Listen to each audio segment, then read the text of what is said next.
Paulo disse que Cristo salvou eles. Eles, quando diz, não foram gentios, foram os israelitas. Paulo diz que foi salvo de alguma coisa. Foi salvo de algo que ele participava no passado, que ele fazia parte no passado. Só lembrando que em Filipenses 3, Paulo disse que foi fariseu, Paulo disse que foi perseguidor, Paulo disse que aprendeu na escola de Gamaliel, aprendeu sobre o quê? O legalismo de Moisés. Paulo aprendeu também lá em Filipenses 3, Paulo fala que considerou tudo o que ele aprendeu no passado como lixo, como esterco. Tudo que ele aprendeu a respeito da lei, ele considerou aquilo como lixo, como esterco. Então Paulo fala que foi salvo dessas maldições, das maldições das leis mosaicas, que condenava, que sentenciava e que aprisionava e que matava. Jesus de Nazaré, ou Yeshua, foi pendurado, foi condenado, foi crucificado. Por quem? Pelo diabo, pelo acusador, pelas leis mosaicas. Então Paulo foi salvo daquelas trevas.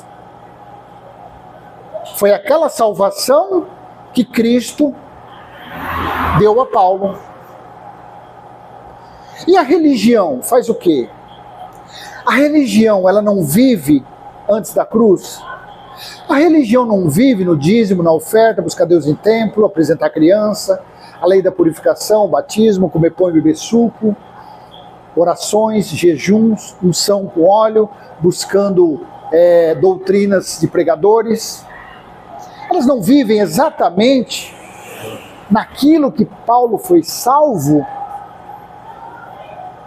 Ou não é isso? Então veja a contradição da religião.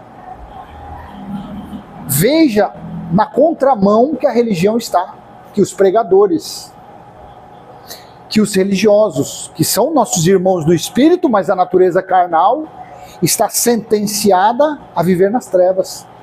Olha o que Paulo diz em Tito capítulo 3, versículo do 4 ao 7. No texto da Nova Almeida Atualizada, NA. Assim está escrito, versículo 4.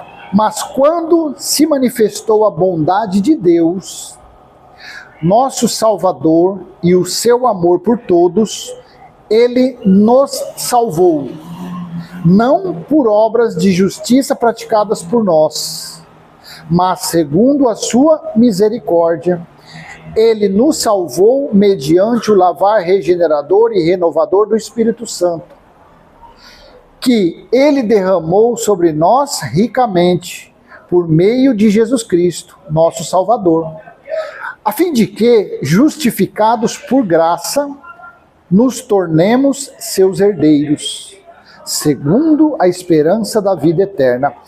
Tito, capítulo 3, versículo do 4 ao 7. Então Paulo diz que Cristo salvou ele. Ele fazia parte da tribo de Benjamim. Paulo era um israelita.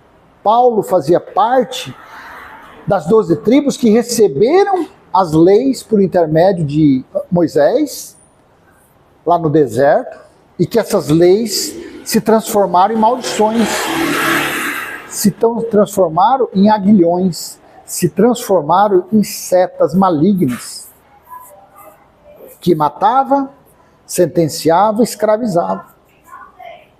Então Paulo foi salvo de lá. E aí? Aí a religião diz que Paulo foi salvo das garras da pombagira, do tranca-rua, dos demônios, das entidades celestiais do mal, da potestade, dos principados. Potestades é poderes, principados é autoridades. Só há um Senhor, só um Deus. Então você vê a cegueira. Quando a pessoa fala, não, eu vou buscar a salvação. Salvação de quê, cara pálida? A não ser de um afogamento, de atropelamento, de um incêndio, de tomar comer uma comida estragada. Você pode ser salvo disso, da natureza carnal. Mas não tem como você buscar salvação de quê? Eles foram salvos das trevas. Eles foram salvos das maldições. Porque quando Jesus de Nazaré, o Yeshua, derramou aquele sangue, ele resgatou os que estavam nas maldições das leis. E quem eram esses? Eram os gentios? Não, aquele sangue foi derramado para resgatar os judeus. Da mesma forma que lá no Egito, quando foi passado o sangue do cordeiro nos batentes, para quando o destruidor passasse a meia-noite matando os primogênitos, não mataria os filhos dos israelitas. E aquela situação foi o basta para que Faraó dissesse aos hebreus: sumam daqui, pegue suas coisas, pegue o que pertence a vocês, inclusive presentes, que ganharam muitos presentes, pegaram também presentes. E aí falou: suma daqui. Essa foi a salvação. Essas eram as maldições de quem Cristo salvou Paulo. E a religião fica por aí, achando que tem que frequentar templo, que tem que comer pão e beber suco, que tem que buscar Deus e monte para ser salvo. Salvo de quê, cara pálida? Você consegue entender a ignorância de um religioso, a ignorância da religião? Aí eu deixo com você essa pequena mensagem. Se foi útil, eu peço então que você curte, comente e compartilhe e se inscreva aqui. Tá bom? Até a próxima, se assim o Pai do nosso Espírito permitir. Tchau, tchau.